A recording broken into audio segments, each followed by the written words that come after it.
Hello guys, இப்போ நம்ம என்ன பார்க்க போகிறோம்னா ஒரு டேட்டா செட்டில் ஒரு புது காலமை எப்படி இன்சர்ட் பண்ணுறது அப்படின்றத தான் நம்ம பார்க்க போகிறோம். ஓகேவா? இதில் பார்த்தீங்கன்னா A in for I in range function 140 வரைக்கும் எடுத்திருக்கேன். ஓகேவா? இப்போ நான் இதை ரன் பண்ணுறேன். ரன் ஆகிடுச்சு. இப்போ ஏற்கனவே எக்ஸிஸ்டிங் டேட்டா என்கிட்ட ஒன்று இருக்குது, அதை நான் கால் பண்ணிக்கிறேன். ஓகேவா?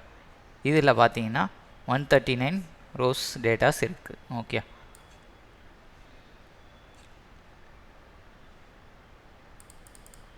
139 ரோ டேட்டாஸ் இருக்குது இந்த டேட்டா செட்டில். இதை வச்சு நான் என்ன பண்ண போகிறேன்னா இந்த டேட்டா செட்டில் தேர்டு காலம், அதாவது இந்த இடத்துல, ஓகே, இந்த இடத்துல ரேண்டம்ன்ற நேமில் ஏல இருக்கிற டேட்டாஸை இதில் ஃபில் பண்ணுங்கள் அப்படின்றத சொல்ல போகிறேன். ஓகே, கொடுத்து ரன் பண்ணிட்டேன். பாருங்கள், இதில் பாருங்கள்,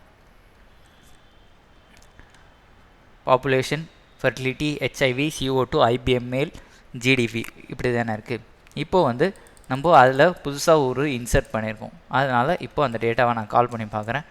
கால் பண்ணிங்கன்னா பாருங்கள், CO2க்கு அப்புறம் ரேண்டம் அப்படின்றது ஒன்று இன்சர்ட் ஆகிருக்கு. ஆனால் ப்ரீவியஸில் பாருங்கள் இல்லை, CO2க்கு அப்புறம் IBM மேல்ன்றது தான் இருக்குது.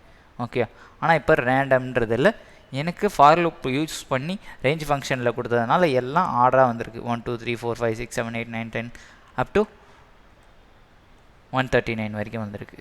ஓகே, ஏன்னா 0லேருந்து ஸ்டார்ட் ஆகுது. ஓகே, 0லேருந்து இந்த வேல்யூ ஸ்டார்ட் ஆகுதுனால நம்ம ஸ்டார்டிங் வேல்யூ 1லேருந்து கொடுத்துருக்கோம். ஓகேவா? அதனால் எனக்கு எல்லாமே இன்செர்ட் ஆகிடுச்சு. இப்போது இந்த மாதிரி நம்மளால் புது வேல்யூஸை நம்மளால் ஒரு லிஸ்ட்டுக்குள்ளே, ஒரு டேட்டா செட்டுக்குள்ளே இன்சர்ட் பண்ண முடியும். ஓகேவா? ஓகே கைஸ், இந்த வீடியோ உங்களுக்கு பிடிச்சிருந்ததுனால லைக் பண்ணுங்கள், சப்ஸ்கிரைப் பண்ணுங்கள். தேங்க்யூ.